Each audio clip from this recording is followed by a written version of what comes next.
Hello dear student, welcome back to the channel. आज हम बात करेंगे LT grade TGT PGT exam के बारे में। जीआईसी यूपीपीएससी जीडीसी एग्ज़ाम से रिलेटेड जो पोस्ट निकाली गई उनके बारे में। और इस एग्ज़ाम में हमारा जो सब्जेक्ट रहने वाला है वो है पॉलिटिकल साइंस। हम पॉलिटिकल साइंस सब्जेक्ट से प्रिपेयर कर रहे हैं और इससे रिलेटेड ऑलरेडी आपके लिए चैनल पे लेक्चर वीडियोस अपलोड किए जा चुके हैं। अगर आप इस सब्जेक्ट से प्रिपेयर कर रहे हैं तो आप एक बार चैनल को विजिट करें, चैनल को सब्सक्राइब करें और अपनी प्रिपरेशन यहाँ से स्टार्ट कर सकते हैं। Lecture video UPPSC GDC LT grade TGT PGT exam, GIC assistant professor, net JRF political science subject से अगर आप प्रिपेयर कर रहे हैं तो आपके लिए काफ़ी इंपॉर्टेंट है, काफ़ी बेनिफिशियल प्रूव होगा। एक बार आप चैनल पे लेक्चर्स देखें। अगर आपको क्वेश्चन और एग्ज़ाम ओरिएंटेड लग रहे हैं, वर्थ इट लग रहे हैं, तो आप चैनल सब्सक्राइब कर अपनी प्रिपरेशन यहाँ से स्टार्ट कर सकते हैं। Let's begin with our today's question series. हमारा पहला आज का क्वेश्चन है, किस वर्ष में भारत ने इजराइल के साथ राजनयिक संबंध स्थापित किए? किस वर्ष में भारत ने इजराइल के साथ राजनयिक संबंध स्थापित किए? Option 1 1990, option 2 1991, option 3 1992, option 4 1995। The right answer is option 3 1992। 1992 में भारत ने इजराइल के साथ राजनयिक संबंध स्थापित किए थे। Option 3 is the right answer. Next question है हमारा, किस वर्ष बांडुंग सम्मेलन संपन्न हुआ था? किस वर्ष बांडुंग सम्मेलन संपन्न हुआ थी? इसे हम अफ्रीकी एशियाई सम्मेलन भी कहते हैं। और हम इनके ईयर्स देखते हैं कि कब बांडुंग सम्मेलन संपन्न हुआ था। Option 1 1955, option 2 1966, option 3 1956, option 4 1954। तो इस क्वेश्चन का सही आंसर है ऑप्शन 1 1955 में बांडुंग सम्मेलन संपन्न हुआ था। Option 1 is the right answer. Next question देखिए, भारत तथा सोवियत संघ के बीच सहयोग, शांति और मैत्री के समझौते पर कब हस्ताक्षर हुए? भारत तथा सोवियत संघ के बीच सहयोग और मैत्री के समझौते पर कब हस्ताक्षर हुए? Option 1 1977, option 2 1972, option 3 1975, option 4 1971। तो इस क्वेश्चन का सही आंसर है ऑप्शन 4 1971। भारत तथा सोवियत संघ के बीच सहयोग, शांति और मैत्री के समझौते पर 1971 में साइन हुए थे। Option 4 is the right answer. आइए हमारा नेक्स्ट क्वेश्चन देखते हैं। हमारा नेक्स्ट क्वेश्चन क्या है, नव लोक प्रशासन न्यू पब्लिक एडमिनिस्ट्रेशन का उद्भव कब हुआ था? न्यू पब्लिक एडमिनिस्ट्रेशन का उद्भव कब हुआ था? ऑप्शन ए 1950 के दशक में, ऑप्शन बी 1960 के दशक में, ऑप्शन सी 1970 के दशक में, ऑप्शन डी 1980 के दशक में। तो इस क्वेश्चन का सही आंसर है ऑप्शन बी 1960 के दशक में नव लोक प्रशासन का उद्भव हुआ था। Option B is the right answer. अगर आपको लेक्चर्स एग्जाम ओरिएंटेड लग रहे हैं, एग्जाम वर्थ इट लग रहे हैं, तो आप एक बार चैनल को सब्सक्राइब करें, अपनी प्रिपरेशन यहाँ से स्टार्ट करें। यूजीसी नेट पेपर 1, पेपर 2 की प्रिपरेशन भी चैनल के माध्यम से कराई जा रही है। आपके लिए क्वेश्चन पेपर्स भी रेडी किए जा रहे हैं, जल्दी वो अपलोड कर दिए जाएंगे ताकि आप अपनी प्रैक्टिस अपने घर पे कर पाएँ। पीडीएफ फॉर्मेट में टेलीग्राम लिंक शेयर कर दिया जाएगा जहाँ से आप वो पीडीएफ डाउनलोड करके उन क्वेश्चंस को सॉल्व कर सकते हैं। आइए नेक्स्ट क्वेश्चन देखते हैं। हमारा नेक्स्ट क्वेश्चन क्या है, भारतीय संविधान का कौन सा अनुच्छेद मौलिक अधिकारों से संबंधित है? भारतीय संविधान का कौन सा अनुच्छेद मौलिक अधिकारों से संबंधित है? Option 1 article 14 to 18, option 2 article 19 से 22, ऑप्शन 3 आर्टिकल 12 से 35, ऑप्शन 4 आर्टिकल 36 से 51। इस क्वेश्चन का सही आंसर है ऑप्शन 3 आर्टिकल 12 से 35। 12 से 35 ये मौलिक अधिकारों से संबंधित है। आइए नेक्स्ट क्वेश्चन देखते हैं। हमारा नेक्स्ट क्वेश्चन है, किस भारतीय विचारक ने धर्म और राजनीति के घनिष्ठ संबंध को स्वीकार किया है? किस भारतीय विचारक ने धर्म और राजनीति के घनिष्ठ संबंध को स्वीकार किया है? Option A Tilak, option B Gandhi ji, option C Vivekananda, option D Nehru. तो इस क्वेश्चन का सही आंसर है ऑप्शन बी गांधी जी। गांधी जी ने धर्म और राजनीति के बीच घनिष्ठ संबंध को स्वीकार किया है। Option B is the right answer. Next question देखिए, संपत्ति पर आधारित समाज असमानता का कारण है, यह विचार किसका है? संपत्ति पर आधारित समाज असमानता का कारण है, यह विचार किसका है? Option A Hobbes, option B Rousseau, option C Locke, option 3 बोदिल। तो इस क्वेश्चन का सही आंसर है ऑप्शन बी रूसो। संपत्ति पर आधारित समाज असमानता का कारण है, यह विचार रूसो का है। Option B is the right answer. हमारा नेक्स्ट क्वेश्चन है, भारतीय संविधान के अनुसार राज्यसभा का कार्यकाल कितने वर्षों का होता है? भारतीय संविधान के अनुसार राज्यसभा का कार्यकाल कितने वर्षों का होता है? Option A 4 year, option B 5 year, option C 6 year, option D 7 year. तो इस क्वेश्चन का सही आंसर है ऑप्शन सी 6 वर्ष। राज्यसभा का कार्यकाल 6 ईयर का होता है, जिसमें प्रत्येक 2 वर्ष में 1/3 मेंबर रिटायर्ड हो जाते हैं। 2 वर्ष में 1/3 सदस्य सेवानिवृत्त हो जाते हैं और राज्यसभा के सदस्यों का कार्यकाल 6 वर्ष का होता है। आइए नेक्स्ट क्वेश्चन देखते हैं, भारत में नीति निदेशक सिद्धांतों का उद्देश्य क्या है? भारत में नीति निदेशक सिद्धांतों का उद्देश्य क्या है? ऑप्शन ए मौलिक अधिकारों को लागू करना, ऑप्शन बी सामाजिक आर्थिक न्याय प्राप्त करना, ऑप्शन सी न्यायपालिका की स्वतंत्रता, ऑप्शन डी संघीय व्यवस्था को मजबूत करना। इसका सही आंसर है ऑप्शन बी सामाजिक आर्थिक न्याय प्राप्त करना। Option B is the right answer. हमारा नेक्स्ट क्वेश्चन है, संविधान सभा में उद्देश्य प्रस्ताव किसने प्रस्तुत किया था? संविधान सभा में उद्देश्य प्रस्ताव किसने प्रस्तुत किया था? Option A doctor Ambedkar, option B Jawaharlal Nehru, option C Mahatma Gandhi, option D Sardar Patel. तो इसका सही आंसर है ऑप्शन बी जवाहरलाल नेहरू। भारतीय संविधान सभा में उद्देश्य प्रस्ताव जवाहरलाल नेहरू ने प्रस्तुत किया था, जो बाद में प्रस्तावना का आधार भी बना है। और ये उद्देश्य प्रस्ताव प्रस्तुत किया गया था 13 दिसंबर 1946 को। एक क्वेश्चन इससे और आता है कि उद्देश्य प्रस्ताव को संविधान सभा ने कब स्वीकार किया था? अगर आपको उसका ईयर और डेट याद है तो आप कमेंट करके बताएं। उद्देश्य प्रस्ताव प्रस्तुत किया गया था 13 दिसंबर 1946। आइए नेक्स्ट क्वेश्चन देखते हैं। हमारा नेक्स्ट क्वेश्चन क्या है, न्यायपालिका की स्वतंत्रता किस अनुच्छेद से संबंधित है? Option A article 50, option B article 51, option C article 48, option D article 44। तो न्यायपालिका की स्वतंत्रता आर्टिकल 50 से रिलेटेड है। Option A is the right answer. इसमें कार्यपालिका और न्यायपालिका का सेपरेशन के बारे में बात की गई है, इसलिए इसे न्यायपालिका की स्वतंत्रता से जोड़ा जा रहा है। Option A is the right answer. Next question देखिए, भारत का संविधान किस प्रकार का है?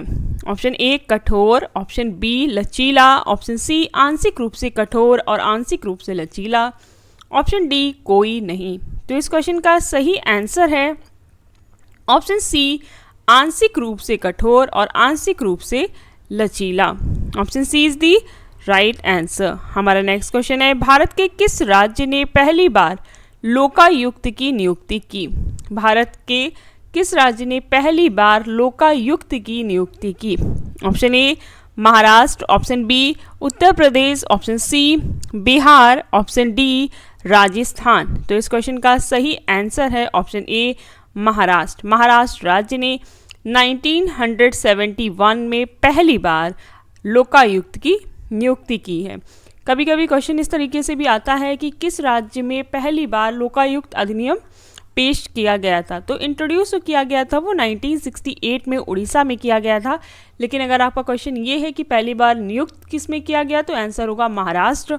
Option A is the right answer. Next question देखिए, भारतीय संविधान में एकल नागरिकता की व्यवस्था किस देश से ली गई है? भारतीय संविधान में एकल नागरिकता की व्यवस्था किस देश से ली गई है? Option A America, option B Britain, option C Canada, option D Australia. इस क्वेश्चन का सही आंसर है ऑप्शन बी, ब्रिटेन। एकल नागरिकता की जो व्यवस्था है वो ब्रिटेन से ली गई है। Option B is the right answer. हमारा नेक्स्ट क्वेश्चन क्या है, भारत में राष्ट्रपति का चुनाव किस प्रणाली से होता है? भारत में राष्ट्रपति का चुनाव किस प्रकार की प्रणाली से होता है? ऑप्शन ए प्रत्यक्ष निर्वाचन, ऑप्शन बी अप्रत्यक्ष निर्वाचन, ऑप्शन सी नामांकन द्वारा, ऑप्शन डी लॉटरी द्वारा। तो इस क्वेश्चन का सही आंसर है ऑप्शन बी अप्रत्यक्ष निर्वाचन। Option B is the right answer. Bharat में राष्ट्रपति का चुनाव इनडायरेक्ट तरीके से होता है। Option B is the right answer. आइए नेक्स्ट क्वेश्चन देखते हैं। हमारा नेक्स्ट क्वेश्चन क्या है, भारतीय संविधान में मंत्रिपरिषद सामूहिक रूप से किसके प्रति उत्तरदायी है? भारतीय संविधान में मंत्रिपरिषद सामूहिक रूप से किसके प्रति उत्तरदायी है? ऑप्शन ए राष्ट्रपति, ऑप्शन बी उपराष्ट्रपति, ऑप्शन सी संसद, ऑप्शन डी लोकसभा। तो इस क्वेश्चन का सही आंसर है ऑप्शन डी लोकसभा। ये 75 आर्टिकल में कहा गया है कि मंत्रिपरिषद सामूहिक रूप से लोकसभा के प्रति उत्तरदायी है। Option D is the right answer. हमारा नेक्स्ट क्वेश्चन है, भारत में समान नागरिक संहिता का उल्लेख किस अनुच्छेद में है? भारत में समान नागरिक संहिता का उल्लेख किस अनुच्छेद में है? Option A article 40, option B article 44, option C article 48, option D article 50। तो इस क्वेश्चन का सही आंसर है ऑप्शन बी आर्टिकल 44। समान नागरिक संहिता का उल्लेख अनुच्छेद 44 में है। Option B is the right answer. आइए नेक्स्ट क्वेश्चन देखते हैं, निम्न में से किसकी अध्यक्षता प्रधानमंत्री करते हैं? निम्न में से किसकी अध्यक्षता प्रधानमंत्री करते हैं? Option A Rajya Sabha, option B NITI Aayog, option C Supreme Court, option D वित्त आयोग। तो इस क्वेश्चन का सही आंसर है option B NITI Aayog. Option B is the right answer. Next question देखिए, भारतीय संविधान की किस अनुसूची में राज्यों और संघ राज्य क्षेत्रों के नाम का उल्लेख है? ऑप्शन ए पहली अनुसूची, option B second schedule, option C third schedule, option D fourth schedule. तो इसका सही आंसर है ऑप्शन ए फर्स्ट शेड्यूल में संघ और राज्य क्षेत्रों के नाम का उल्लेख किया गया है। Option A is the right answer. हमारा नेक्स्ट क्वेश्चन है, भारतीय संविधान की प्रस्तावना को किस मामले में संविधान का अंग माना गया?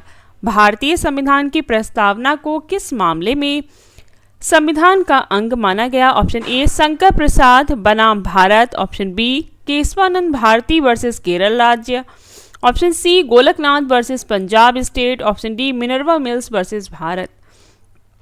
इस क्वेश्चन का सही आंसर है option B Keshavananda Bharati versus state of Kerala. 1973 ये केस है और प्रस्तावना को इसमें संविधान का अभिन्न भाग माना गया है। Option B is the right answer. हमारा नेक्स्ट क्वेश्चन है, किस संविधान संशोधन द्वारा मतदान की आयु 21 से घटाकर 18 की गई? ऑप्शन ए 42nd संशोधन, ऑप्शन बी 44th संशोधन, ऑप्शन सी 52nd संशोधन, ऑप्शन डी 61st संशोधन। तो इस क्वेश्चन का सही आंसर है ऑप्शन डी 61वां संवैधानिक संशोधन, जिसके द्वारा 21 से घटाकर 18 वर्ष कर दी गई थी वोटिंग एज, और ये ईयर था 1989। 1989 में ऐसा किया गया था, ये आपको याद रखना है, 1989 में हुआ था। आइए नेक्स्ट क्वेश्चन देखते हैं, राज्यसभा में मनोनीत सदस्यों की संख्या कितनी है? Option A 10, option B 12, option C 15, option D 20। तो राज्यसभा में मनोनीत सदस्यों की संख्या 12 है और ये नॉमिनेटेड मेंबर्स जो हैं वो अपॉइंट किए जाते हैं by president. Option B is the right answer. Next question देखिए, राज्यपाल को पद से हटाने का अधिकार किसके पास है? ऑप्शन ए प्रधानमंत्री, ऑप्शन बी राष्ट्रपति, ऑप्शन सी मुख्यमंत्री, ऑप्शन डी विधानसभा। राज्यपाल को उसके पद से हटाने का अधिकार राष्ट्रपति के पास है। Option B is the right answer. आइए नेक्स्ट क्वेश्चन देखते हैं, भारतीय संविधान की प्रस्तावना में कौन सा शब्द 1976 में जोड़ा गया? ऑप्शन ए गणराज्य, ऑप्शन बी समाजवादी, ऑप्शन सी संप्रभु, ऑप्शन डी लोकतंत्रात्मक। तो इस क्वेश्चन में ये पूरा क्वेश्चन है कि भारतीय संविधान की प्रस्तावना में कौन सा शब्द 1976 में जोड़ा गया? इसका सही आंसर है ऑप्शन बी समाजवादी। Option B is the right answer. 42nd constitutional amendment act 1976 के द्वारा प्रस्तावना में 3 शब्द जोड़े गए थे, जिसमें समाजवादी, पंथ निरपेक्ष और अखंडता शब्द शामिल हैं। आइए नेक्स्ट क्वेश्चन देखते हैं। हमारा नेक्स्ट क्वेश्चन क्या है? लोकसभा में अनुसूचित जाति के लिए कितनी सीटें आरक्षित हैं? Option A 84, option B 47, option C 104, option D 90। तो इसका सही आंसर है ऑप्शन ए 84। लोकसभा में अनुसूचित जाति के लिए 84 सीट्स रिजर्व की गई हैं। Option A is the right answer. Next question देखिए, भारत में राष्ट्रपति की नियुक्ति कौन करता है? भारत में राष्ट्रपति की नियुक्ति कौन करता है? ऑप्शन ए प्रधानमंत्री, ऑप्शन बी संसद के दोनों सदनों के निर्वाचित सदस्य और राज्य विधानसभाओं के निर्वाचित सदस्य, ऑप्शन सी केवल लोकसभा, ऑप्शन डी केवल राज्यसभा। तो इसका सही आंसर है ऑप्शन बी संसद के दोनों सदनों के निर्वाचित सदस्य और राज्य विधानसभाओं के निर्वाचित सदस्य। Option B is the right answer. Bharat में राष्ट्रपति की नियुक्ति संसद के दोनों सदनों के निर्वाचित सदस्य और राज्य विधानसभाओं के निर्वाचित सदस्य करते हैं।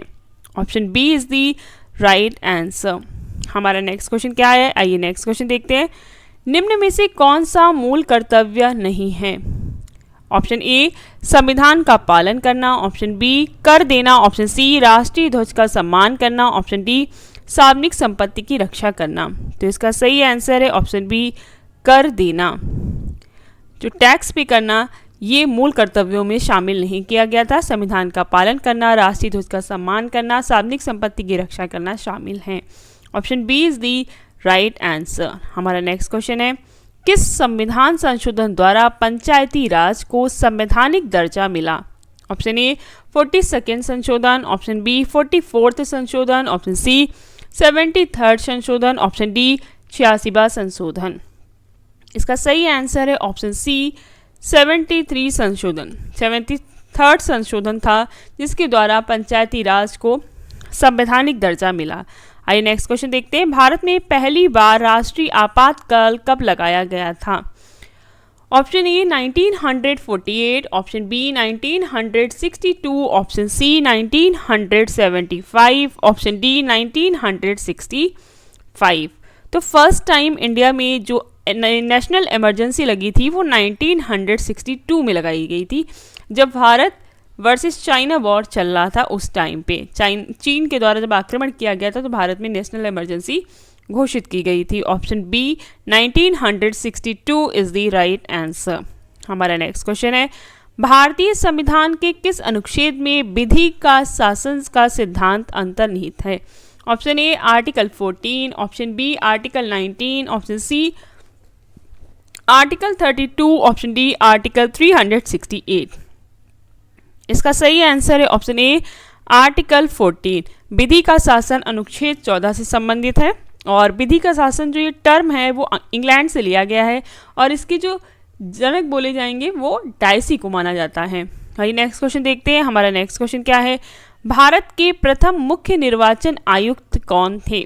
Option A T N. Seshan, option B B S. Rama Devi, option C Sukumar Sen, option D S B. Sen Verma. तो इसका सही आंसर है ऑप्शन सी सुकुमार सेन। ये भारत के पहले चीफ इलेक्शन कमिश्नर थे, निर्वाचन आयुक्त थे सुकुमार सेन। आपको ये नाम याद रखना है। आज का आपका लेक्चर वीडियो कंप्लीट होता है। आई होप आपको लेक्चर्स पसंद आ रहे होंगे। अगर आपको लेक्चर्स वर्थ इट लग रहे हैं तो आप चैनल को सब्सक्राइब करें, अपनी प्रिपरेशन यहाँ से स्टार्ट कर सकते हैं। आपको यहाँ पे एग्जाम से रिलेटेड PYQs मिलेंगे, साथ ही साथ आपको यहाँ पे basic to advance theory based lectures भी दिए जाएंगे। Thanks for watching till end all the very best for your upcoming exams.